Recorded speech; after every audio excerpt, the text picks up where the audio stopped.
سبحانك لا علم لنا إلا ما علمتنا إنك أنت العليم الحكيم.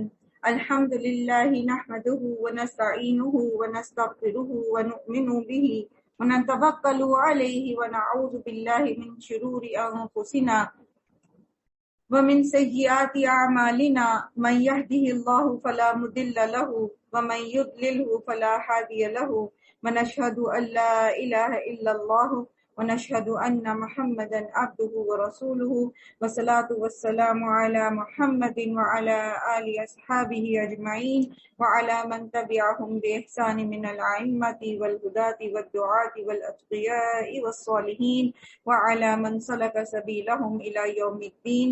اما بعد فاعوذ باللہ من الشیطان الرجیم بسم اللہ الرحمن الرحیم. آج سورہ یاسین میں ہم نے کل ایک قصہ شروع کیا تھا 23ویں پارے کے آغاز سے. تو اس میں ہم نے ایک شخص کا ذکر پڑھا تھا جو تمام قوم کی مخالفت کے باوجود نبیوں کا ساتھ دینے کے لیے کھڑا ہو گیا. سورہ یاسین وہ سورت ہے جو ہمارے معاشرے میں میرا خیال ہے کم و بیش قریباً ہر گھر میں بہت زیادہ پڑھی جاتی ہے. کبھی اکیلے اکیلے پڑھی جاتی ہے اور کبھی مل کے بیٹھ کے بھی پڑھی جاتی ہے. بہرحال مل کے بیٹھ کے اس کو ایک خاص نمبر کے ساتھ پڑھنا مسنون نہیں ہے اور ہمیں کوشش کرنی چاہیے کہ ہم سنت کے مطابق عمل کریں اور بدعات سے بچنے کی کوشش کریں، کیونکہ کل بدعۃ ضلالہ اور کل ضلالۃ فی النار. ہر بدعت جو ہے وہ گمراہی کی طرف لے کر جاتی ہے اور گمراہی آگ میں جاتی ہے. ایسا کیوں ہے؟ ہوتا اصل میں یہ ہے کہ بدعات جو ہیں وہ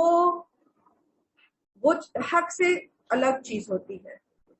حق وہ ہے جو اللہ اور اس کے رسول نے بتا دیا صلی اللہ علیہ وسلم.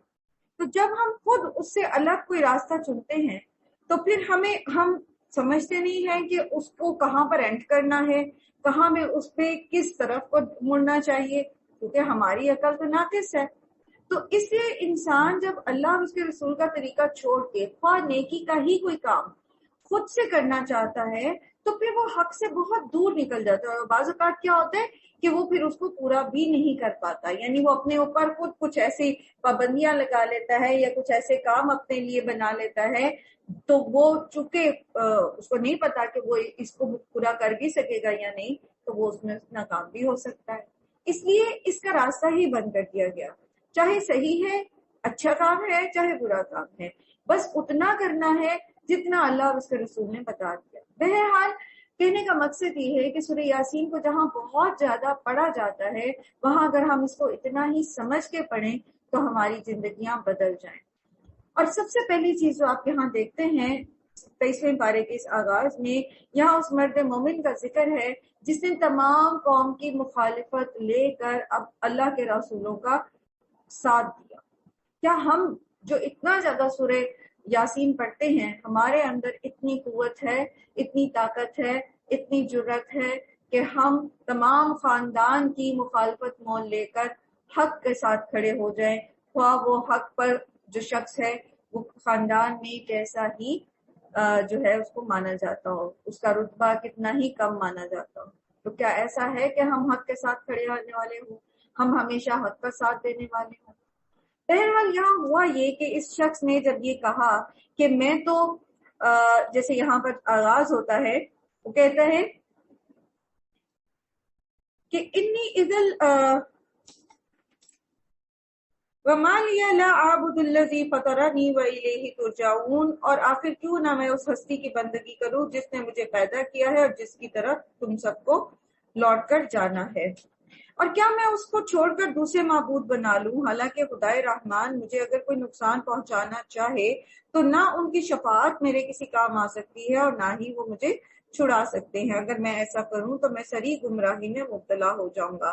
اب تو میں تمہارے رب پر ایمان لایا، تم بھی میری بات مان لو. تو جب اس نے ساری قوم کی مخالفت مول لی تو اس کی قوم کے لوگوں نے اس کو قتل کر دیا.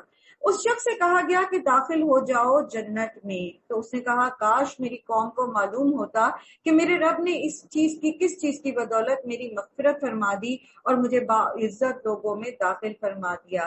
اب آپ یہ دیکھیے کہ جنت میں جانے کے لیے صرف جان دینا کافی نہیں ہے، بلکہ اللہ کی خاطر جان دینا ضروری ہے. ٹھیک ہے، جان کی قربانی دینا. جب انسان جنگ میں جاتا ہے تو اگر وہ مسلم فوج میں بھی ہے لیکن اس کی نیت صرف کوئی تمغہ حاصل کرنا ہے یا اپنی وفاداری فوج کے ساتھ پوری کرنی ہے، اور اس کی نیت پیچھے یہ نہیں کہ میں اللہ کی راہ میں لڑ رہا ہوں، تو وہ جان دے بھی دے تب بھی اس کو جو ہے وہ اجر سے محروم رہ جائے گا. تو نیت کیا رکھے کہ میں اللہ سبحانہ و تعالیٰ کی راہ میں جو ہے وہ جنگ کر رہا ہوں، اور اپنے ملک جو کہ اسلامی ملک ہے تو اس کی راہ میں اس کی حفاظت کے لیے لڑ رہا ہوں. بہرحال دوسری چیز اس میں آپ یہ دیکھیے کہ اس شخص کا اس کی جو تڑپ ہے وہ کیا ہے کہ مرنے کے بعد بھی وہ چاہتا ہے کہ میری قوم کو پتہ لگ جائے کہ اگر میں نے ایک بات کا اقرار کیا ہے تو مجھے اس کا انجام کتنا اچھا ملا ہے، حالانکہ دنیا میں مجھے جو ہے وہ قتل کر دیا گیا تھا. یعنی وہ یہ ابھی بھی اس کی یہ طرف ہے کہ اس کی قوم کے لوگ جان لیں کہ وہ صحیح بات کہہ رہا تھا اور وہ بھی صحیح راستے پر چل جائے. تو ایک داعی دین کے اندر یہ تڑپ ہونا بھی ضروری ہے. اس کے بعد اس کی قوم پر ہم نے کوئی آسمان سے لشکر نہیں اتارا، ہمیں لشکر بھیجنے کی کوئی حاجت بھی نہ تھی، بس ایک دھماکہ ہوا اور یکایک وہ سب بجھ کر رہ گئے. یعنی اس قوم نے جب ہدایت قبول کرنے سے انکار کر دیا تو پھر بالآخر اس پر اللہ کا عذاب آیا. افسوس ہے بندوں پر جو رسول بھی ان کے پاس آیا اس کا وہ مذاق ہی اڑاتے رہے. کیا انہوں نے دیکھا نہیں کہ ان سے پہلے کتنی قوموں کو ہم نے ہلاک کر دیا، اور اس کے بعد وہ پھر کبھی ان کی طرف پلٹ کر نہ آئے. ان سب کو ایک روز ہمارے سامنے حاضر کیا جانا ہے. ان لوگوں کے لیے بے جان زمین ایک نشانی ہے.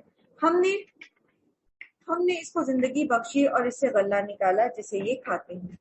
ہم نے اس میں کھجوروں اور انگوروں کے باغ پیدا کیے اور اس کے اندر سے چشمے پھوڑ نکالے تاکہ یہ اس کے پھل کھائیں. یہ سب کچھ ان کے اپنے ہاتھوں کا پیدا کیا ہوا نہیں ہے. پھر کیا یہ شکر ادا نہیں کرتے؟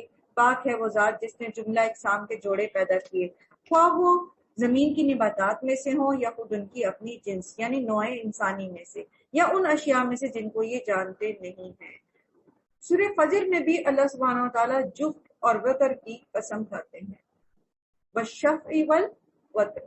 تو اللہ سبحانہ و تعالیٰ نے اس دنیا میں ہر چیز کو جوڑا جوڑا پیدا کیا ہے. واحد صرف اللہ سبحانہ و تعالیٰ کی ذات ہے. اگر آپ دیکھیں تو جہاں خوشی ہے وہاں غم ہے، دن ہے تو رات ہے، صبح ہے تو شام ہے، مثبت ہے تو منفی ہے، مرد ہے تو عورت ہے، نر ہے تو مادہ ہے. ہر چیز کا ایک جوڑا ہے، لیکن اللہ سبحانہ و تعالیٰ کی ذات واحد ہے، لا شریک ہے، اس کا کوئی بھی جوڑا نہیں ہے. دوسری چیز جو یہاں سمجھنے کی ہے وہ ہے غور و فکر کی دعوت. آپ دیکھ رہے ہیں ماشاءاللہ 23ویں پارے کا آغاز ہے. تو اس میں آپ نے بارہا یہ چیزیں پڑھی کہ اللہ سبحانہ و تعالیٰ غور و فکر کی دعوت دیتے ہیں. مومن غور و فکر کرنے والا ہوتا ہے، وہ ایک ایک چیز پر تدبر کرتا ہے. جب کھاتا ہے تو اس پہ غور کرتا ہے، غور کرتا ہے کہ میرے ہاتھ میں جو روٹی ہے یہ کیسے میرے ہاتھ تک پہنچی ہے، اس کو دینے والا کون ہے، یہ کہاں اگی ہے، یہ کیسی زمین میں اگی ہوگی، اور پھر کیسے یہ آٹا بن کر میرے پاس آئی اور وہ میرے تک پہنچانے والا کون تھا. تو کرتے کرتے کرتے وہ الرزاق اور الخلاق تک پہنچ جاتا ہے. تو یہ سوچنے میں کوئی بہت گھنٹے نہیں چاہیے ہوتے، نہ ہی آپ کو کسی غار میں جا کے کوئی غور و فکر کرنا پڑتا ہے. آپ کھانا کھاتے ہوئے اس چیز پر غور و فکر کر سکتے ہیں.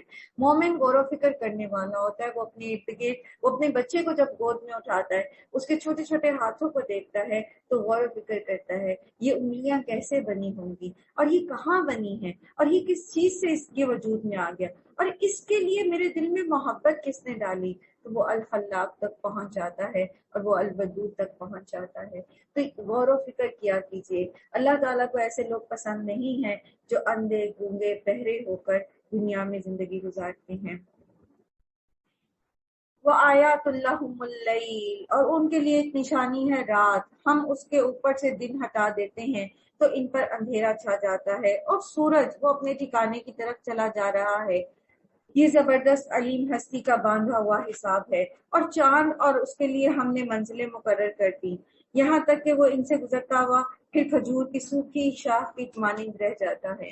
عام مہینوں میں تو شاید آپ چاند پھر غور نہ کرتے ہوں یا چاند کی تاریخوں کو ذہن میں نہ رکھتے ہوں، لیکن رمضان میں آپ کو روز چاند کی تاریخ معلوم ہوتی ہے، تو ساتھ میں ذرا چاند پر بھی نظر مارا کیجیے۔ اب چاند جو ہے وہ گھٹنا شروع ہو چکا ہے، اور اب پھر یہ جب اخیر روزے آئیں گے تو یہ کھجور کے خشک شاخ کی مانند ہو جائے گا، تو وہ دیکھیے گا، اس کو آبزرو کیجیے گا، اور پھر اس کے ساتھ جو ہے آپ اللہ سبحانہ و تعالیٰ کی ان آیات کو جو سورہ یاسین میں ہے ان کو سوچیے گا، اور سوچیے گا کہ اللہ سبحانہ و تعالیٰ نے چاند پر غور و فکر کرنے کی دعوت کیوں دی ہے۔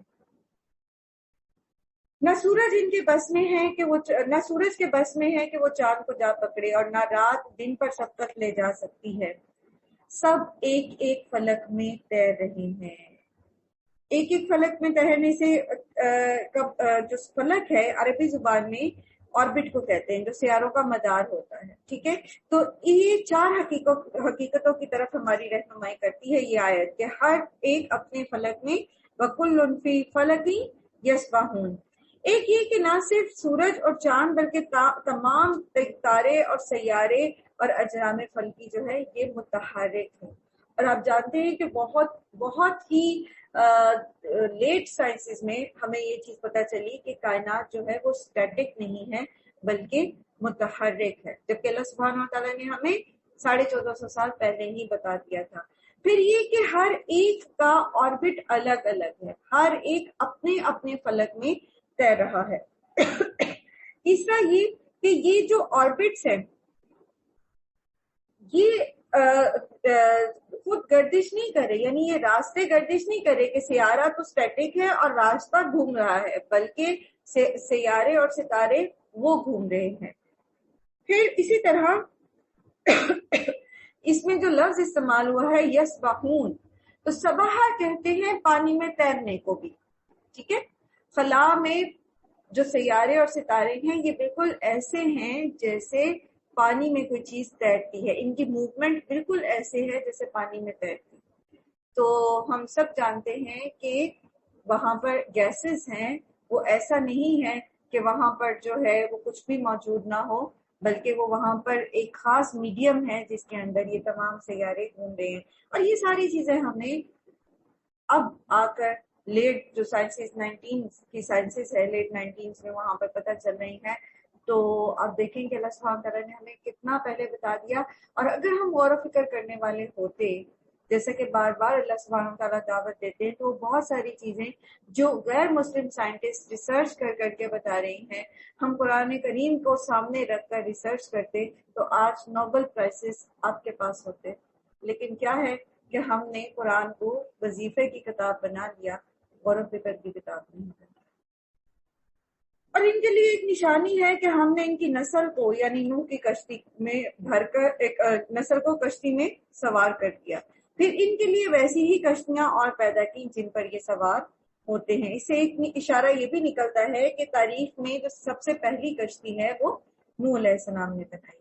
ہم چاہیں تو ان کو غرق کر دیں، کوئی ان کی فریاد سننے والا نہ ہو اور کسی طرح یہ نہ بچائے جا سکے، بس ہماری رحمت ہی ہے جو انہیں پار لگاتی اور ایک خاص وقت خاص تک زندگی سے فائدہ اٹھانے کا موقع دیتی ہے۔ ان لوگوں سے جب کہا جاتا ہے کہ بچو اس انجام سے جو تمہارے آگے آ رہا ہے اور تمہارے پیچھے گزر چکا ہے، شاید کہ تم پر رحم کیا جائے، اور انسان اس وقت تک عبرت لیتا نہیں جب تک کہ وہ غور و فکر کرنے والا نہ ہو۔ اگر آپ کسی بھی جگہ سے آنکھیں کان ناک بند کر کے گزر جائیں گے تو آپ کو کیا پتہ چلے گا کہ یہاں پر کیا ہو رہا ہے اور کیوں ہو رہا ہے۔ کیا ہو رہا ہے تو شاید صرف دیکھنے سے پتہ چل جائے، لیکن کیوں ہو رہا ہے اس کی وجہ جاننے کے لیے پھر آپ کو غور و فکر کرنا پڑے گا۔ ان کے سامنے ان کے رب کی آیات میں سے جو بھی آیت پڑھی جاتی ہے یہ اس سے اعراض برتتے ہیں۔ اعراض برتنا کیا ہے؟ یا تو اگنور کر دینا، سننا ہی نہیں، یا پھر یہ کہ سن تو لینا لیکن سوچنا سمجھنا نہیں، اور یا پھر یہ کہ سمجھ بھی آ جانا لیکن تعصب کی وجہ سے ماننا ہی نہیں۔ تو یہ سب کیا ہے؟ اللہ کی آیات سے اعراض برتنا۔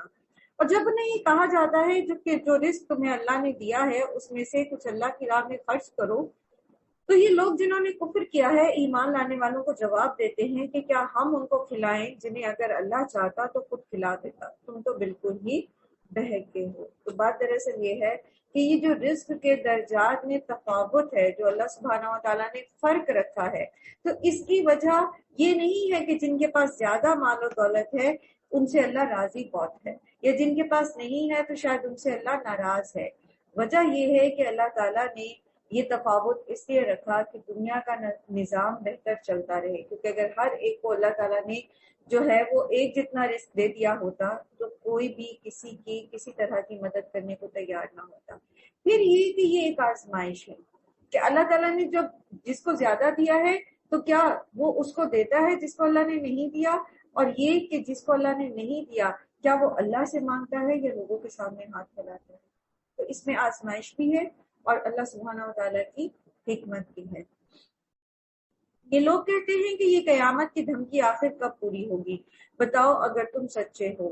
دراصل یہ جس چیز کی راہ تک رہے ہیں وہ بس ایک زوردار دھماکہ ہے جو یکایک انہیں عین اس حالت میں دھر لے گا جب یہ اپنے دنیاوی معاملات میں جھگڑ رہے ہوں گے۔ اس وقت یہ وصیت تک نہ کر سکیں گے، نہ اپنے گھروں کو پلٹ سکیں گے، بس وہ ایک سور ہے کہ پھونکا جائے گا اور یکایک یہ اپنے رب کے حضور میں پیش ہونے کے لیے اپنی قبروں سے نکل پڑیں گے۔ نبی صلی اللہ علیہ وآلہ وسلم نے فرمایا کہ میں کیوں کر خوش و خرم رہ سکتا ہوں، میں کیسے بے فکر ہو سکتا ہوں جبکہ اسرافیل سور منہ میں لے کر سر جھکا چکے اور کان اللہ کے حکم پر لگا چکے کہ جیسے ہی اللہ کا حکم آئے تو وہ سور میں پھونک دیں گے اور قیامت برپا ہو جائے گی۔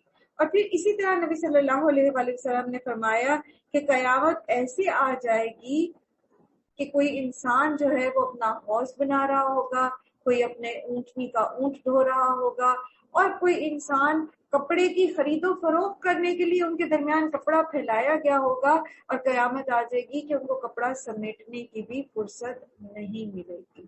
تو پھر ہم کیسے بے خوف ہو سکتے ہیں؟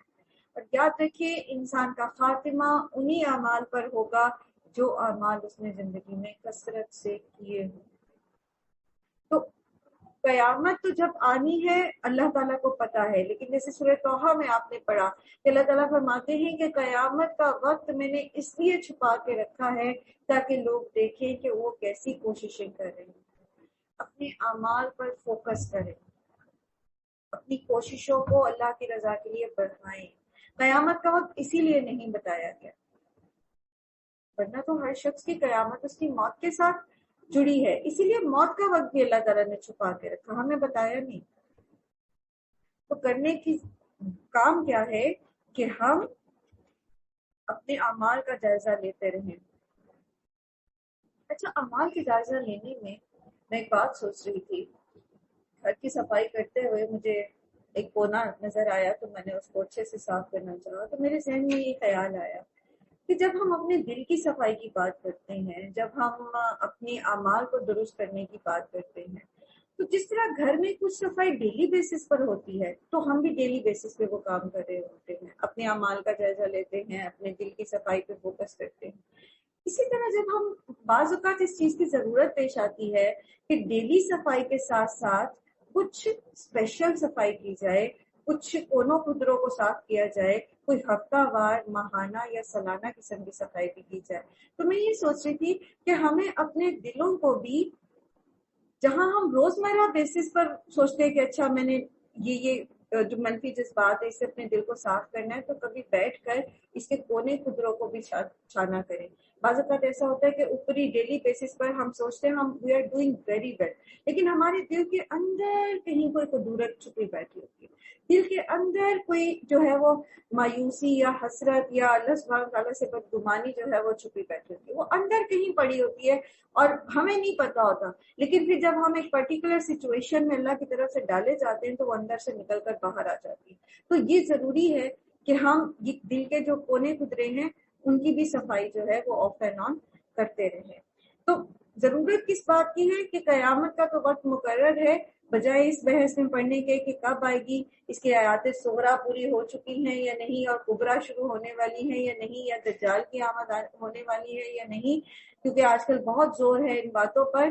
اصل فوکس یہ ہونا چاہیے کہ میرے اعمال کیسے ہیں، کیونکہ مجھے تو قیامت کا انتظار کرنے کی ضرورت نہیں پڑے گی، جیسے ہی میری موت کا وقت آئے گا تو میری قیامت شروع ہو جائے گی. اور اسی طرح اگر قیامت ابھی برپا ہو جاتی ہے تو میرے پاس کیا ہے, میرے اعمالوں کی گٹھڑی میں کیا ہے؟ تو اصل کام ہے اعمال کی درستگی. اللہ تعالیٰ فرماتے ہیں کہ ایک سور پھونکا جائے گا اور یک وہ اپنے رب کے حضور پیش ہونے کے لیے اپنی قبروں سے نکل پڑیں گے.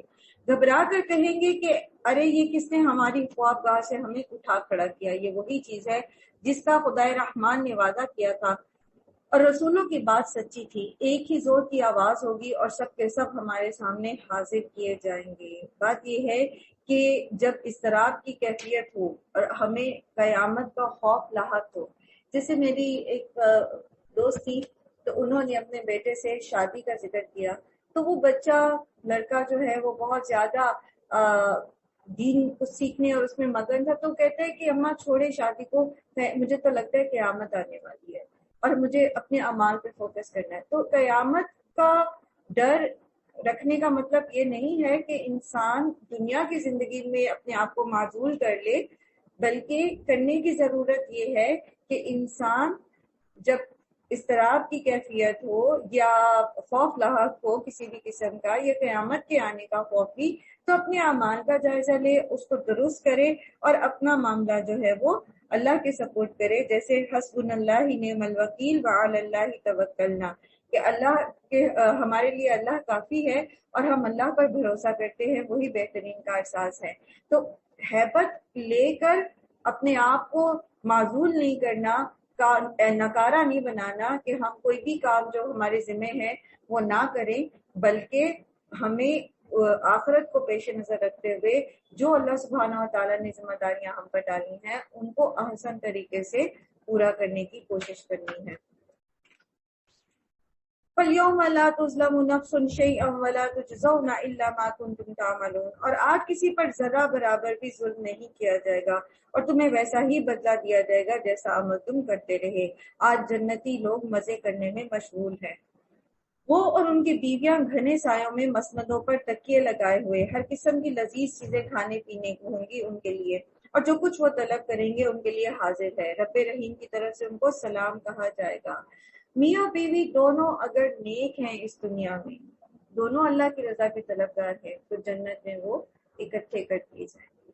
لیکن اگر ان دونوں میں سے ایک بدبخت ہوا اور ایک نیک وقت ہوا تو پھر اللہ سبحانہ و تعالیٰ وہاں پر جنت میں ان کو اچھے اچھے جوڑے دیں گے. جیسے پیچھے آپ نے سورہ نور میں بھی پڑھا تھا نا کہ نیکوں کے لیے الطیبون للطیبات, ٹھیک ہے. اور اے مجرموں, آج تم چھٹ کر الگ ہو جاؤ. آدم کے بچوں, کیا میں نے تم کو ہدایت نہ کی تھی کہ شیطان کی بندگی نہ کرو, اور وہ تمہارا کھلا دشمن ہے, اور میری ہی بندگی کرو, یہ سیدھا راستہ ہے. تو شیطان کی بندگی ویسے بھی کی جاتی ہے, ہر دور میں ہی قریباً شیطان کی پوجا کی گئی, اور سیٹینک چرچز ابھی بھی موجود ہیں, اور بلکہ میرا خیال ہے شاید پچھلے کسی بھی دور کی نسبت اب زیادہ ہو گئے ہیں. لیکن اس کے علاوہ بھی اگر انسان کسی بھی غیر اللہ کی پوجا کرتا ہے, اس کی عبادت کرتا ہے, یا اس کو کسی طور بھی اللہ کی صفات میں, اللہ کی ربوبیت یا الوہیت میں شریک کرتا ہے, تو وہ بہرحال شیطان ہی کو پوجا ہوتا ہے. پیچھے بھی آپ نے پڑھا نا کہ جب اللہ تعالیٰ فرشتوں سے کہیں گے کہ کیا تم نے ان کو کہا تھا کہ تمہاری عبادت کریں, تو فرشتے کہیں گے کہ یہ ہماری عبادت نہیں کرتے تھے بلکہ یہ تو شیطان کی عبادت کرتے تھے. ٹھیک ہے, تو اللہ تعالیٰ نے پہلے ہی بتا دیا کہ وہ تمہارا دشمن ہے. خدا یہ کہ انسان اس کو اور اس کی اولاد کو اللہ کو چھوڑ کر اپنا دوست بنا لے, جیسے کہ سورہ کہف میں آپ نے پڑھا کہ اللہ تعالیٰ فرماتے ہیں کہ کیا تم نے اس کو اور اس کی ذریت کو اللہ کو چھوڑ کر اپنا دوست بنا لیا, اپنا ولی بنا لیا. تو جس کا دوست شیطان بن جائے گا تو وہ اس کو کہاں کو لے کے جائے گا. مگر اس کے باوجود تم میں سے اس نے ایک گروہ کثیر کو گمراہ کر دیا. کیا تم عقل نہیں رکھتے؟ یہ وہی جہنم ہے جس سے تم کو ڈرایا جاتا رہا تھا. جو کفر دنیا میں تم کرتے رہے ہو اس کی پاداش میں اب اس کا ایندھن بنو. آج ہم ان کے منہ بند کیے دیتے ہیں, ان کے ہاتھ ہم سے بولیں گے اور ان کے پاؤں گواہی دیں گے کہ یہ دنیا میں کیا کمائی کرتے رہے ہیں. منافقین اور مشرک جیسے یہاں پر جھوٹ سے سہارا لیتے تھے یا غلط بیانی کر کے بچنا چاہتے تھے, تو وہاں بھی کوشش کریں گے کہ اللہ کے سامنے مکر جائے. پیچھے بھی آپ نے پڑھا کہ وہ کہیں گے کہ جب اللہ تعالیٰ کہیں گے کہ تم نے فلاں کو میرے شریک کیا، تو کہیں گے کہ ہم نے تو شریک نہیں کیا کسی کو.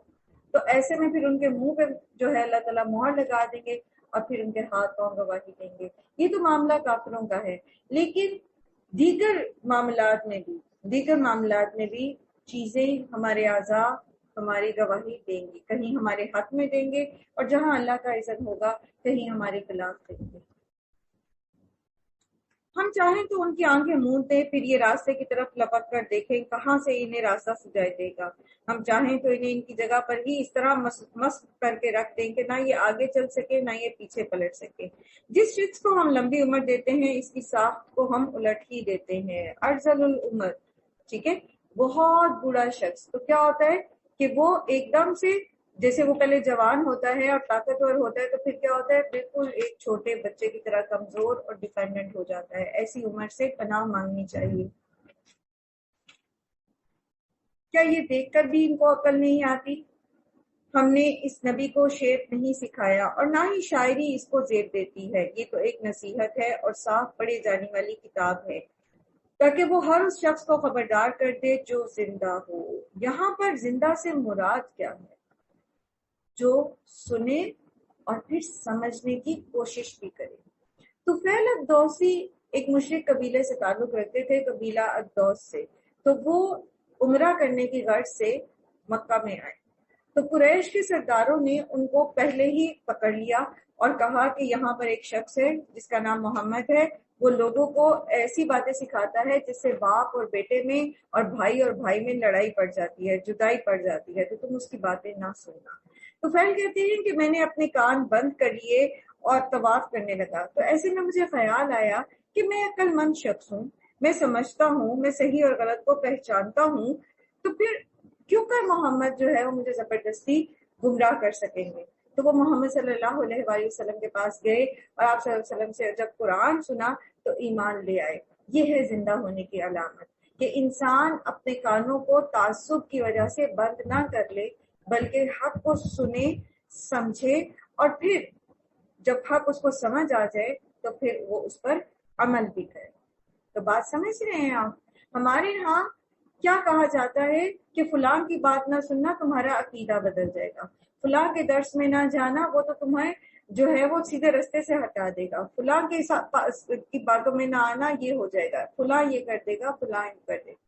بات یہ ہے کہ اللہ سبحانہ و تعالیٰ نے آپ کو کسوٹی دے دی ہے، آپ کو اللہ تعالیٰ نے قرآن دے دیا ہے اور قرآن کی ایک تفسیر آپ کو جو صحیح احادیث کی شکل میں موجود ہے اور وہ محفوظ ہے.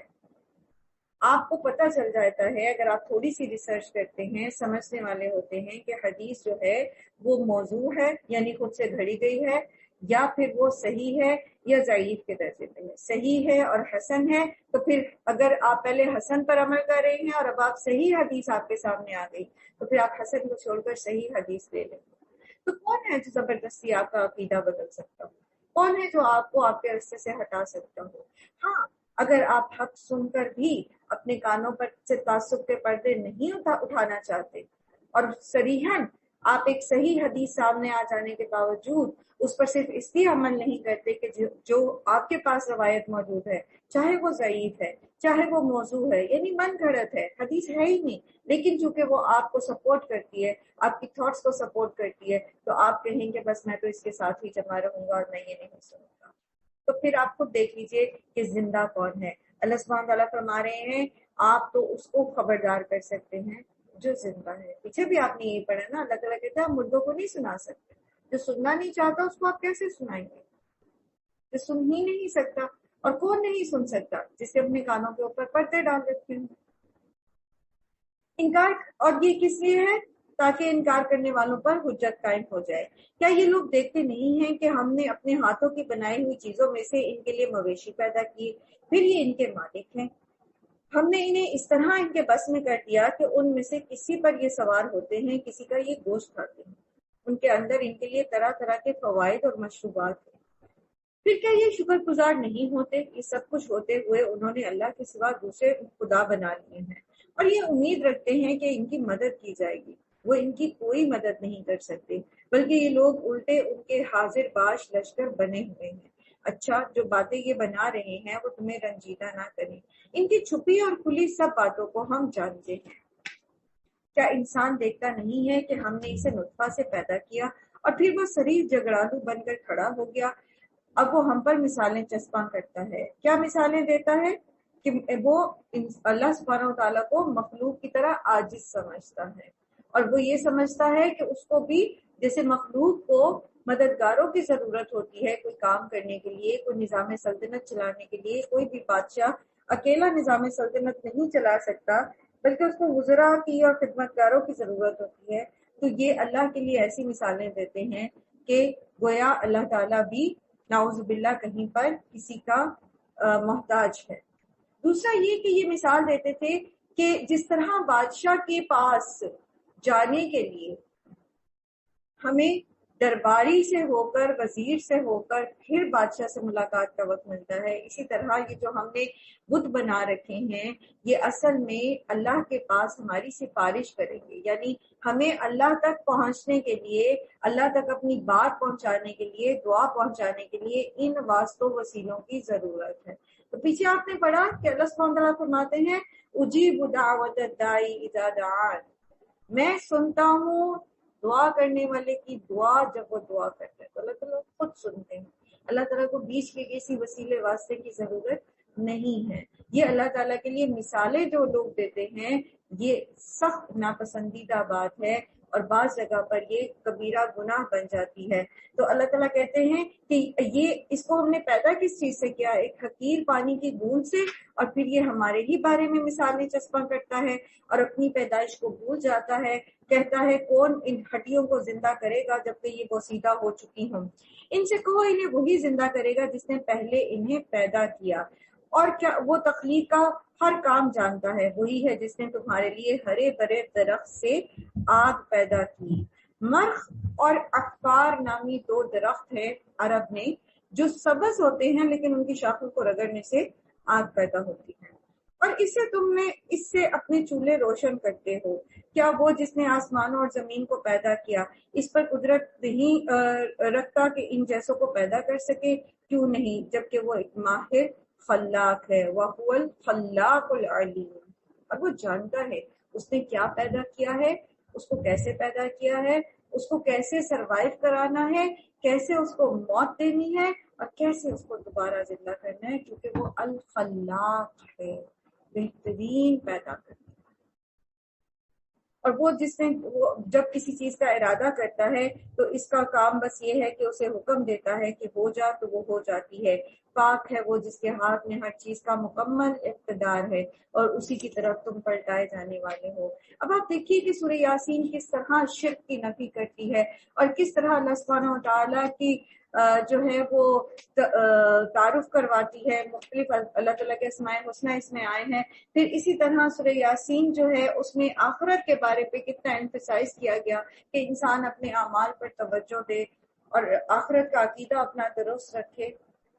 ہم اس کو اتنی دفعہ پڑھتے ہیں، لیکن کیا ہم واقعی ان سارے نکات کو اخذ کرتے ہوئے اپنی اصلاح کرتے ہیں؟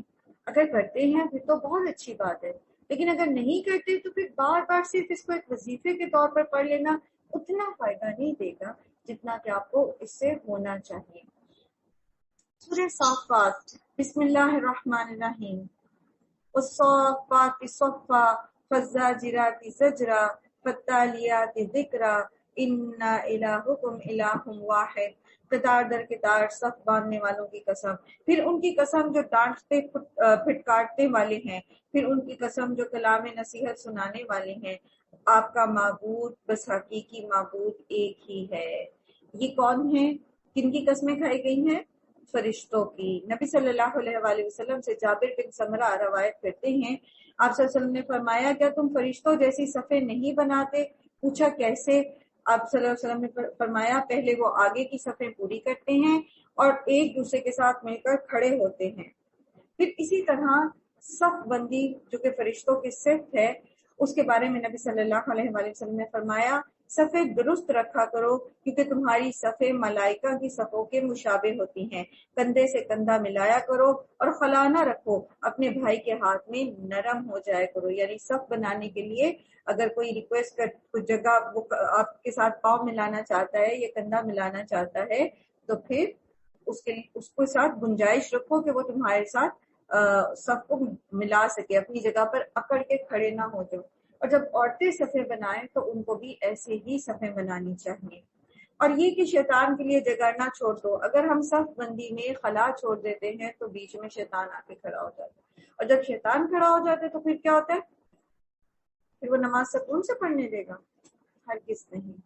اسی طرح نبی صلی اللہ علیہ وآلہ وسلم نے فرمایا بے شک صف کا درست کرنا نماز کی خوبیوں میں سے ایک خوبی ہے۔ تو اگر آپ کو بھی اتفاق ہوتا ہے باجماعت نماز پڑھنے کا، جمعہ کی یا حرم میں یا کسی اور جگہ پر، تو آپ اسی طرح صفیں بنائیں گے، پاؤں کے ساتھ پاؤں، کندھے کے ساتھ کندھا جوڑ کے، ٹھیک ہے؟ اور جو زمین اور آسمان اور ان تمام چیزوں کا مالک ہے جو زمین اور آسمان میں ہے اور سارے مشرقوں کا مالک ہے، ہم نے آسمانی دنیا کو تاروں کی زینت سے آراستہ کیا ہے، وہ ہر شیطان سرکش سے اس کو محفوظ کر دیا ہے۔ یہ شیاطین ملائے اعلیٰ کی باتیں نہیں سن سکتے، ہر طرف سے مارے اور ہانکے جاتے ہیں، اور ان کے لیے پہم عذاب ہے۔ تاہم اگر کوئی ان میں سے کچھ لے اڑے تو ایک تیز شعلہ اس کا پیچھا کرتا ہے۔ سورہ جن میں آیت 10 اور 11 میں بھی اسی طرف بیان ہے۔ جنات کہتے ہیں کہ ہم آسمان میں گھات لگا کر بیٹھ جایا کرتے تھے، لیکن اب کچھ ایسا ہے کہ جب بھی کوئی کچھ سننے کی کوشش کرتا ہے تو اس کے پیچھے ایک شہابیہ لگا دیا جاتا ہے۔ اب ان سے پوچھو ان کی پیدائش زیادہ مشکل ہے یا ان چیزوں کی جو ہم نے پیدا کر رکھی ہیں؟ ایک طرف زمین اور آسمان ہے، اور زمین اور آسمان میں پائی جانے والی ہیوج جو ہے کریشنز ہیں۔ پہاڑوں کو دیکھ لیجئے، سمندروں کو دیکھ لیجئے، سمندروں میں ویل مچھلی کو دیکھ لیجئے، آسمان میں آپ سورج کو دیکھ لیجئے، نہیں آپ کے پاس ٹیلیسکوپ، چلے چاند اور سورج کو دیکھ لیجئے، کتنی بڑی بڑی چیزیں ہیں۔ کیا اللہ تعالیٰ کے لیے ان کو پیدا کرنا مشکل ہے یا انسان کو پیدا کرنا؟ اللہ تعالیٰ فرماتے ہیں کہ انتم اشد خلقا ام السماء بناها، کیا تم تخلیق میں زیادہ مشکل ہو یا یہ آسمان جسے ہم نے بنایا ہے؟ یعنی مشکل تو اللہ کے لیے کچھ بھی نہیں ہے، لیکن اللہ تعالیٰ انسان کو سمجھانے کے لیے بتا رہے ہیں کہ اگر اللہ آسمان کو پیدا کر سکتا ہے تو تمہیں کیوں نہیں پیدا کر سکتا دوبارہ؟ اس میں کیا مشکل ہے؟ اور ایک طرف یہ اس چیز کا اقرار کرتے تھے مشرکین مکہ کہ آسمان اور زمین کو اللہ نے پیدا کیا، اور دوسری طرف پھر دوبارہ اٹھائے جانے کو جو ہے وہ بعید القیاس کہتے تھے۔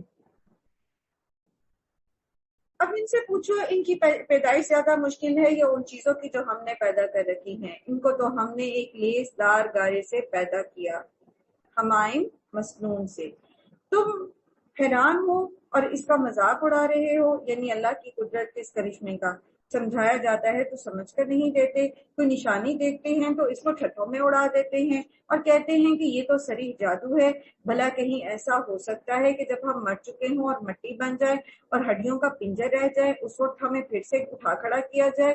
کیا یہ ہمارے اگلے وقتوں کے آباء و اجداد کو بھی اٹھایا جائے گا؟ ان سے کہو ہاں، اور تم بے بس ہو، یعنی تم اللہ کے مقابلے میں بے بس ہو اور ایسا ہو کے رہے گا۔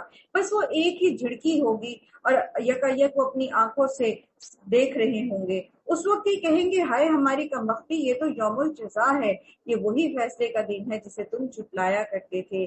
پھر حکم ہوگا گھیر لاؤ سب ظالموں اور ان کے ساتھیوں اور ان کے معبودوں کو جن کی وہ اللہ کو چھوڑ کر بندگی کیا کرتے تھے، پھر ان سب کو جہنم کا راستہ دکھاؤ اور ذرا انہیں ٹھہراؤ۔ ان سے کچھ پوچھنا ہے، کیا ہو گیا ہے تمہیں؟ اب کیوں ایک دوسرے کی مدد نہیں کرتے؟ ارے آج تو یہ اپنے آپ کو ایک دوسرے کے حوالے کیے دے رہے ہیں، دنیا میں کیا کرتے تھے؟ ایک دوسرے کے مددگار بن جاتے تھے، نہ صرف ایک دوسرے کے بلکہ کیا کہتے تھے؟ ابراہیم علیہ السلام کی قوم نے کیا کہا تھا؟ اپنے الہوں کی مدد کرو اور ابراہیم کو آگ میں پھینک دو۔ دنیا میں تو سب گناہوں پر بھی اکٹھے ہو جاتے ہیں، معصیت پر بھی اکٹھے ہو جاتے ہیں، مل کے ایک دوسرے کے لیے دلائل لے کر آتے ہیں اور حجتیں گھڑتے ہیں، لیکن آخرت میں قیامت کے دن سب ایک دوسرے کے اوپر الزام لگانا شروع کر دیں گے، ایک دوسرے سے جھگڑیں گے، ایک دوسرے کے دشمن ہو جائیں گے، ایک دوسرے کو پاؤں کے نیچے رون دینا چاہیں گے۔ اللہ تعالیٰ کہیں گے کہ کیا ہو گیا، آج کیوں نہیں ایک دوسرے کی مدد کرتے؟ ما لکم لا تناصرون بل ہم الیوم مستسلمون. آج تو بس وہ ایک دوسرے کے حوالے کیے دے رہے ہیں کہ اس نے مجھے بھٹکایا تھا، تم مجھے عذاب سے چھڑاؤ. وہ کہے گا نہیں تم خود میرے پیچھے چلے تھے، میں تو اپنے لیے کچھ نہیں کر سکتا، تمہارے لیے کیا کروں گا. یہ مکالمات سارے پیچھے آپ پڑھ کے آئے ہیں. کبھی معبود اور عابد کے درمیان ہوگا، اور کبھی پیروکاروں اور پیروں کے درمیان ہوگا، کبھی جو ہے شیطان اور اس کے پیرووں کے بیچ میں ہوگا. اس کے بعد یہ ایک دوسرے کی طرف مڑیں گے اور باہم تکرار شروع کر دیں گے. پیروی کرنے والے اپنے پیشواؤں سے کہیں گے تم ہمارے پاس سیدھے رخ سے آتے تھے، یعنی ہر طرف سے ہمارا فائدہ ہمیں بڑا کر کر کے دکھاتے تھے. شیطان بھی یہی کرتا ہے نا، ہمارے برے اعمال ہمیں بڑے کر کر کے دکھاتا ہے. کوئی لاٹری آ گئی ہے جی، اب وہ کیا کہے گا، نہیں یہ تو بڑی زبردست چیز ہے اور کوئی نہیں ہے، کوئی نہیں حرام اس میں، لاٹری تو ہے، اللہ تمہیں دے رہا ہے مال تو تم کیوں نہیں لے رہے. بہت ساری ایسی باتیں کر کے شیطان جو ہے ہم سے غلط کام کرا لیتا ہے.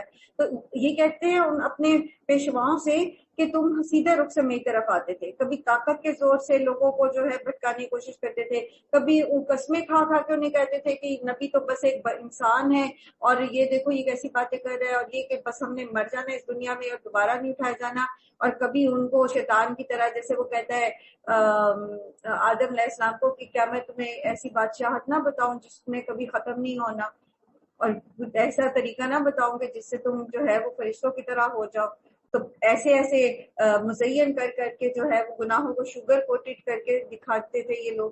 تو آپ دیکھیں آج بھی جو لوگ اس کام پر شیطان کے مشن پر لگے ہوئے ہیں وہ یہی 3 حربے آزماتے ہیں. طاقت کے زور سے لوگوں کو اللہ سے دور کرتے ہیں، ان کو گناہوں کو شوگر کوٹڈ کر کے دکھاتے ہیں، اور پھر یہ کہ اپنے سچے ہونے پر قسمیں کھاتے ہیں، حجتیں گھڑتے ہیں کہ ہم سچے ہیں اور ہم بالکل صحیح کہہ رہے ہیں. تو وہ جواب دیں گے نہیں، بلکہ تم خود ایمان لانے والے نہ تھے، ہمارا تم پر کوئی زور نہ تھا، تم خود ہی سرکش لوگ تھے. آخرکار ہم اپنے رب کے اس فرمان کے مستحق ہو گئے کہ ہم عذاب کا مزہ چکھنے والے ہیں. سو ہم نے تم کو بہکایا، تم خود بہکے ہوئے، ہم نے تم کو نہیں بہکایا، تم تو خود ہی بہکے ہوئے تھے. فَأَغْوَيْنَاكُمْ إِنَّا كُنَّا غَاوِينَ، ہم نے تم کو بہکایا اور ہم خود بہکے ہوئے تھے. اس طرح وہ سب اس روز عذاب میں مشترک ہوں گے. ہم مجرموں کے ساتھ یہی کچھ کیا کرتے ہیں. یہ وہ لوگ تھے کہ جب ان سے کہا جاتا اللہ کے سوا کوئی معبود برحق نہیں تو یہ تکبر میں آ جاتے اور کہتے کہ ہم ایک شاعر مجنون کی خاطر اپنے معبودوں کو چھوڑ دیں، حالانکہ وہ حق لے کر آیا تھا اور اس نے رسولوں کی تصدیق کی تھی. یعنی اسلام جو ہے، توحید جو ہے، یہ کوئی نیا مذہب نہیں ہے، بلکہ یہ تو تمام جو مذاہب پہلے رسول لے کر آئے ہیں تو وہ سب بھی اسلام کی ہی تبلیغ کرتے رہے، توحید ہی کی تبلیغ کرتے رہے. اب ان سے کہا جائے گا کہ تم لازماً دردناک سزا کا مزہ چکھنے والے ہو، اور تمہیں جو بدلہ بھی دیا جا رہا ہے انہی اعمال کا دیا جا رہا ہے جو تم کرتے رہے ہو. مگر اللہ کے چنے ہوئے بندے اس سے محفوظ رہیں گے. ان کے لیے جانا بوجھا رزق ہے، ہر طرح کی لذیذ چیزیں اور نعمت بھری جنتیں جن میں وہ عزت کے ساتھ رکھے جائیں گے. تختوں پر آمنے سامنے بیٹھیں گے، شراب کے چشموں سے ساغر بھر بھر کے ان کے درمیان پھرائے جائیں گے. چمکتی ہوئی شراب جو پینے والوں کے لیے لذت ہوگی، نہ ان کے جسم کو اس سے کوئی ضرر ہوگا اور نہ ہی ان کی عقلیں اس سے خراب ہوں گی، اور ان کے پاس نگاہیں بچانے والی خوبصورت آنکھوں والی عورتیں ہوں گی، ایسی نازک جیسے انڈے کے چھلکے کے نیچے چھپی ہوئی جھلی. وَإِنَّهُمْ قَاصِرَاتُ الطَّرْفِ عِينٌ، جنتی عورتوں کی خوبصورتی اور ان کے وصف کو یہاں بیان کیا گیا ہے. وصف کیا ہے ان کا؟ کہ وہ نگاہیں جھکانے والی. تو جو عورتیں دنیا میں وسع بسر کا خیال نہیں رکھتی، کیا خیال ہے؟ جو دنیا میں نامحرموں سے اپنی نگاہیں جھکا کے نہ رکھیں، حیا کے رستے پر نہ چلنے والی ہوں، تو پھر اور اپنے آپ کو دوسروں کے سامنے نمایاں کرنے والی ہوں، تو کیا خیال ہے پھر جنت میں کیا ان کا مقام ہو سکتا ہے؟ جنت کی عورتوں کا ایک وصف نبی صلی اللہ علیہ وآلہ وسلم نے بھی بتایا تھا، اور وہ تھا کہ ان کی اوڑھنی کے بارے میں، کہ جنتی عورت کی اوڑھنی جو ہے وہ اگر دنیا میں، مفہوم ایک حدیث کا کہ دنیا میں اگر وہ آ جائے تو اس کی چمک سے جو کچھ دنیا میں زمین و آسمان اور ما فیہا ہے وہ سب روشن ہو جائے. اتنی خوبصورت اس کی اوڑھنی ہوگی. تو جنتی عورتیں اوڑھنیاں لینے والی ہوں گی. کیا خیال ہے پھر ان عورتوں کے بارے میں جو دوپٹہ نہیں لینا چاہتی، جن کو لباس میں دوپٹہ مشکل لگتا ہے؟ اور اللہ سبحانہ و تعالیٰ ہم پر رحم کرے اور ہمیں معاف فرمائے کہ ہم نے تو، اب آپ چلے جائیں مارکیٹ میں تو آپ کو ریڈی میڈ سوٹ جو ہوتے ہیں بغیر دوپٹے کے ملتے، یا پھر اگر ہوگا بھی تو وہ ایک عجیب سی چیز ہوتی ہے جسے وہ دوپٹے کا نام دیتے ہیں، وہ گلے میں ڈالتے ہیں. جی بالکل، رسی سے. یہ کیا ہے؟ اگر ہم جنتی عورتیں بننا چاہتی ہیں تو کچھ دنیا میں ہمارے اندر وہ اوصاف ہوں گے تو پھر ہی ہم جنت میں جائیں گے نا. تو یہ بالکل غلط بات ہے، بہت ہی غلط بات ہے. اگر ہماری بچیوں کو عادت نہیں ہے تو وہ بڑے ہو کے کیسے لیں گے؟ انہیں بھاری لگے گا، عادت ہی نہیں پڑے گی انہیں تو وہ کیسے لیں گے؟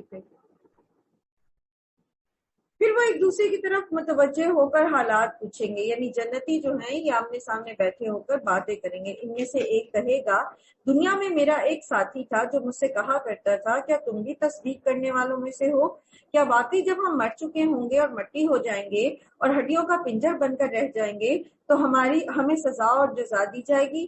اب کیا آپ لوگ پھر کیا ہوگا جب وہ یہ پوچھے گا، ذکر کرے گا، تو اس شخص سے کہا جائے گا کہ کیا تم دیکھنا چاہتے ہو کہ وہ اب کہاں ہے؟ یعنی اس کا کوئی کلیگ تھا یا اس کا کوئی دوست تھا جو اس سے ایسی باتیں کرتا تھا اور آخرت کے عقیدے کے متعلق اس کو شکوک و شبہات میں ڈالنا چاہتا تھا. تو اس سے کہا جائے گا کہ تم دیکھنا چاہتے ہو کہ وہ کہاں ہیں؟ یہ کہہ کر جو ہی وہ جھکے گا تو جہنم کی گہرائی میں اس کو دیکھ لے گا اور اس سے خطاب کر کے کہے گا، اللہ کی قسم تو نے تو مجھے تباہ ہی کر دینا تھا. میرے رب کا فضل شامل حال نہ ہوتا تو آج میں بھی ان لوگوں میں ہوتا جو پکڑے ہوئے آئے ہیں.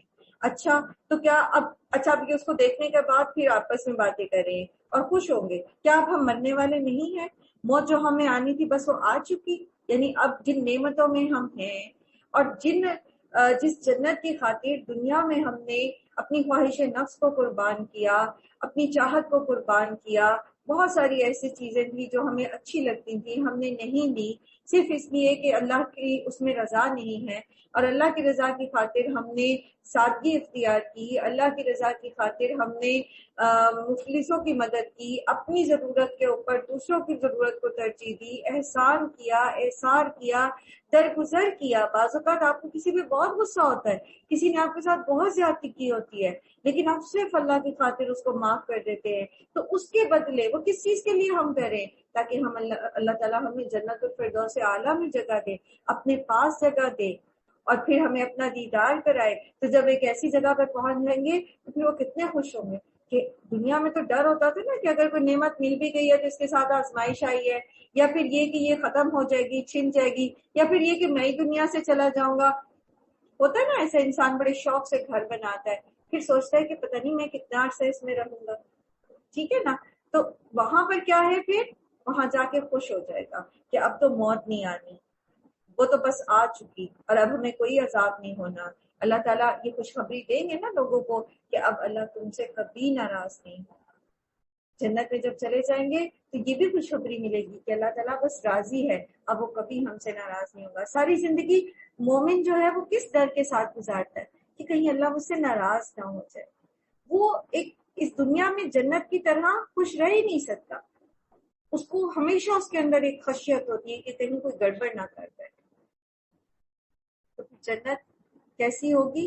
جہاں خوشیاں ہوں گی، خوبصورتی ہوگی، اور پھر مزے کی بات یہ کہ ہمیشگی ہوگی، اور پھر اللہ سبحانہ و تعالیٰ کا دیدار ہوگا. سبحان اللہ تعالیٰ ہم سب کو جنت الفردوس اعلیٰ نصیب کرے، ہمارے والدین کو، ہماری ازواج کو، ہماری اولادوں کو، ہمارے بہن بھائیوں کو، مومنات کو اللہ سبحانہ و تعالیٰ جنت الفردوس اعلیٰ میں جگہ عطا فرمائے، اور ہمیں توفیق دے کہ جو کچھ ہم سیکھتے ہیں ہم احسن طریقے سے اس پر عمل بھی کر سکیں، اور اللہ تعالیٰ ہمیں وہ حکمت سکھائیں کہ ہم نیکیوں میں بھی جب ہم نیکی کر رہے ہوتے ہیں تو ہم بہترین نیکی کی طرف قدم بڑھانے والے ہوں. یقیناً یہی عظیم الشان کامیابی ہے. ایسی ہی کامیابی کے لیے عمل کرنے والوں کو عمل کرنا چاہیے. لمثل ھذا فلیعمل العاملون. تو اسی کے لیے ہم عمل کرتے ہیں نا، ہماری نیت یہی ہے نا کہ اللہ تعالیٰ ہمیں یہ فوز العظیم عطا فرمائے. اللہ تعالیٰ ہمیں یہ فلاح عطا فرمائے. ہر کام کرنے سے پہلے اپنی نیت کا جائزہ ضرور لے لیا کریں. اس سے پتہ کیا فائدہ ہوتا ہے؟ جب ہم اپنی نیت کو دوبارہ سے خالص کرتے ہیں نا، although ہم پہلے بھی خالص ہی نیت سے کام کر رہے ہوتے ہیں، ہم نے اب ماشاءاللہ اتنا قرآن پڑھا تو اس چیز پر ہمیں کوشش یہی ہوتی ہے کہ نہیں، ہمیں جو بھی کرنا ہے اللہ کی رضا کے لیے کرنا ہے. لیکن پھر بھی جب ہم ایک دفعہ دوبارہ اپنے آپ کو یاد دہانی کراتے ہیں نا، تو پھر اس سے عمل میں خوبصورتی بھی آ جاتی ہے. جسے آپ نماز پڑھنے لگے، اب آپ اللہ کی رضا کے لیے پڑھ رہے ہیں، لیکن جب آپ مصلی پہ کھڑے ہوتے ہیں اور اپنے آپ کو کہتے ہیں میں نے اللہ کی رضا کی خاطر نماز پڑھنی ہے، اللہ مجھے دیکھ رہا ہے، تو پھر کیا ہوتا ہے؟ یہ ایک جملہ جب آپ اپنے آپ کو بول کے ریئلائز کراتے ہیں نا، تو آپ کی نماز جو ہے وہ اس میں خوشو پیدا ہوتا ہے، وہ اور بھی آپ اچھے طریقے سے پڑھتے ہیں. تو اس اپنے آپ کو ریئلائز کرایا کریں کہ میں نے جنت میں جانے کے لیے یہ صدقہ دینا ہے. تو پھر کیا ہوگا؟ پھر آپ اس صدقے کو اور بھی چھپا کے دیں گے، اور بھی خوبصورت طریقے سے دیں گے، اور بھی آپ کا دل کرے گا کہ چلو یہ بھی دے دوں اور یہ بھی دے دوں، کیونکہ مجھے تو وہ جنت چاہیے جو اللہ تعالیٰ نے میرے لیے بنا رکھی ہے. ٹھیک ہے نا؟ تو ذالک خیر نزلا ام شجرۃ الزقوم. اب ایک طرف یہ جنت ہے، اتنی خوبصورت، اتنی زبردست، تو ان سے کہا جا رہا ہے کہ اب ذرا بتاؤ کہ یہ جنت، یہ میزبانی، یہ ضیافت اچھی ہے یا پھر زقوم کا درخت؟ نبی صلی اللہ علیہ وسلم نے فرمایا اگر زقوم کا ایک قطرہ بھی زمین پر ٹپکا دیا جائے تو زمین والوں کی زندگی کڑوی ہو جائے، ہر چیز میں کڑواہٹ آ جائے، حتیٰ کہ زمین جو ہے وہ بنجر ہو جائے، کچھ بھی میٹھا نہ اگائے. ایک قطرہ زقوم کا. اور یہ کیسا ہے زقوم کا درخت؟ اس کے خوشے کیسے ہیں؟ قرآن کریم میں ڈسکرپشن آتی ہے جیسے شیاطین کے سر ہوتے ہیں، ایسے بڑے بڑے اور بےہودہ اور خوفناک پھل. اور ایک طرف جنت ہے اتنی خوبصورت، اور ایک طرف یہ. اب انسان کے سامنے وہ اعمال بھی ہیں جو جنت میں لے جانے والے ہیں، اور وہ کام بھی ہیں جو جہنم میں لے جانے والے ہیں اور زقوم کھلانے والے ہیں. اور چوائس انسان کے پاس ہے کہ وہ کس رستے پہ جانا چاہتے ہیں. ہم نے اس درخت کو ظالموں کے لیے فتنہ بنا دیا ہے. وہ ایک درخت ہے جو جہنم کی تہہ سے نکلتا ہے. اس کے شکوفے ایسے ہیں جیسے شیطانوں کے سر. جہنم کے لوگ اسے کھائیں گے اور اسی سے پیٹ بھریں گے. پھر اس پر پینے کے لیے ان کو کھولتا ہوا پانی ملے گا، اور اس کے بعد ان کو واپسی اسی آتش دوزخ کی طرف ہوگی. یہ وہ لوگ ہیں جنہوں نے اپنے باپ دادا کو گمراہ پایا اور انہی کے نقش قدم پر دوڑ چلے. یعنی ایسا بھی ہوا کہ زندگی میں ان کو پتا چلا، عقل نے بیچ میں تھوڑا سا سمجھایا کہ یہ غلط کام ہے، یہ صحیح نہیں ہے. جیسے ابراہیم کی علیہ السلام کی قوم نے جب انہوں نے بت توڑ دیے تھے تو ایک لمحے کے لیے انہوں نے سر چکائے، مجھ سے کہتے نا اپنے گریبان میں منہ ڈالا، اپنے نفسوں سے کہا کہ یہ تو بولتے ہی نہیں، یہ کیسے جواب دے گا.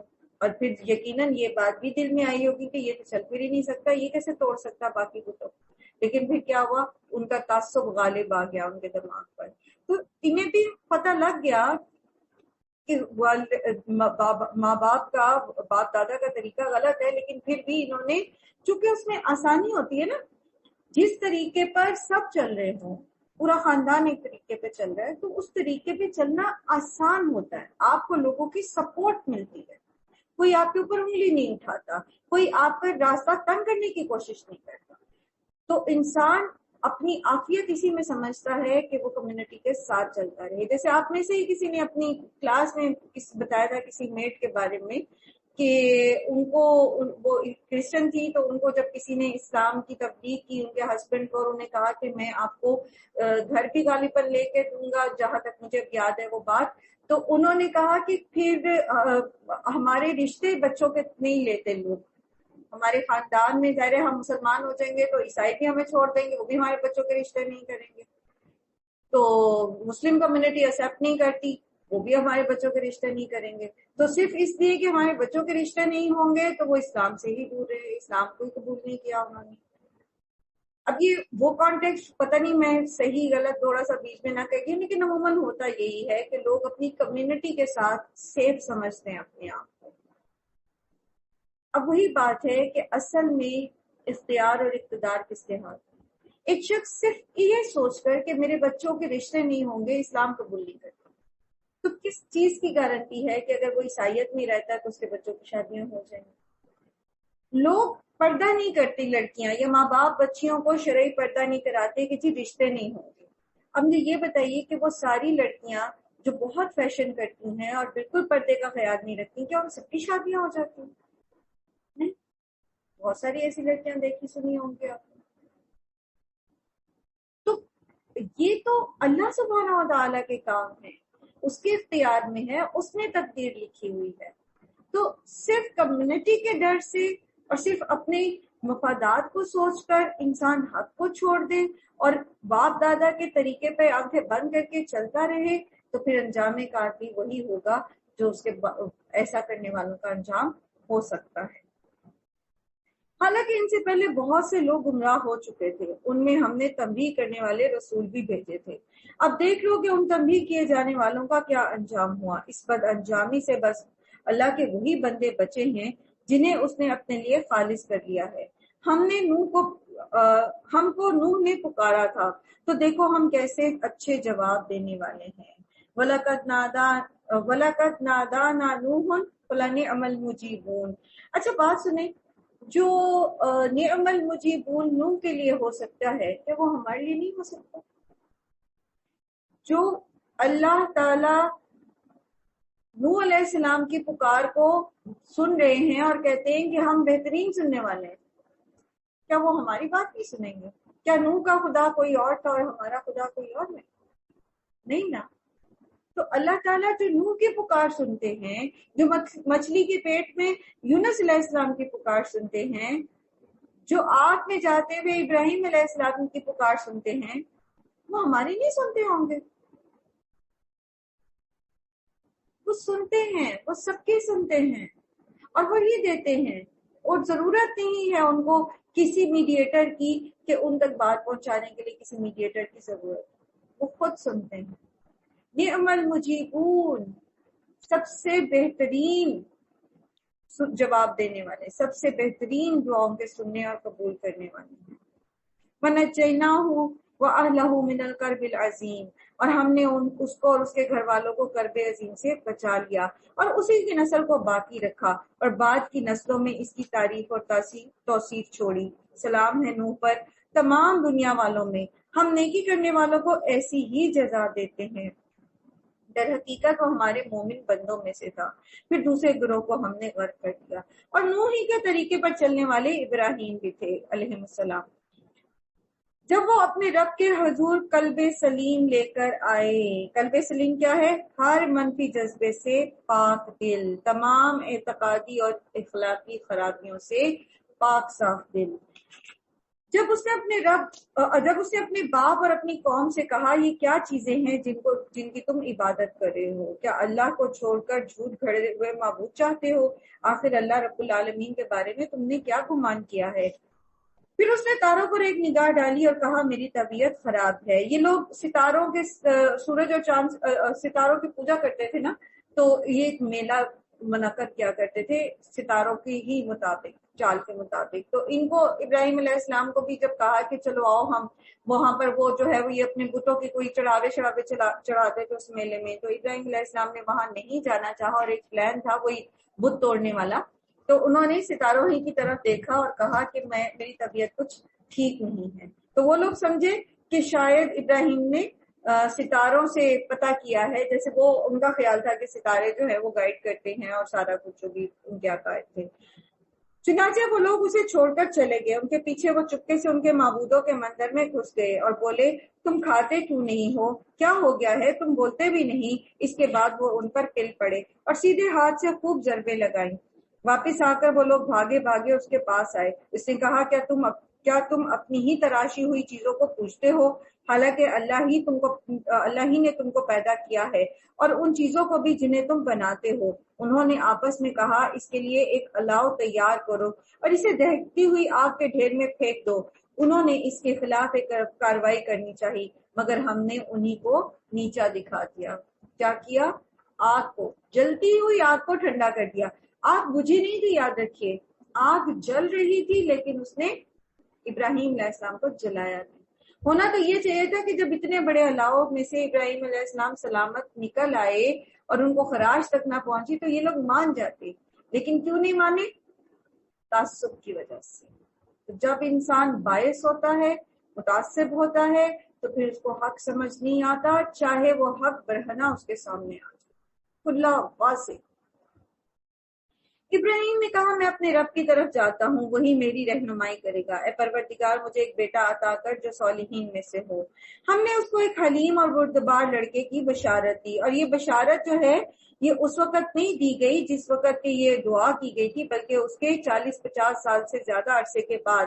کیونکہ خود ابراہیم علیہ السلام نے کہا ہے نا کہ الحمدللہ الذی وہب لی علی اسماعیل و اسحاق، کہ تمام تعریفیں اللہ کے لیے ہیں جس نے مجھے بڑھاپے میں اسماعیل اور اسحاق عطا فرمائے. تو اس سے یہ ثابت ہوتا ہے کہ ابراہیم علیہ السلام کی دعا اور اس بشارت کے درمیان سال ہر سال کا فرق ہے.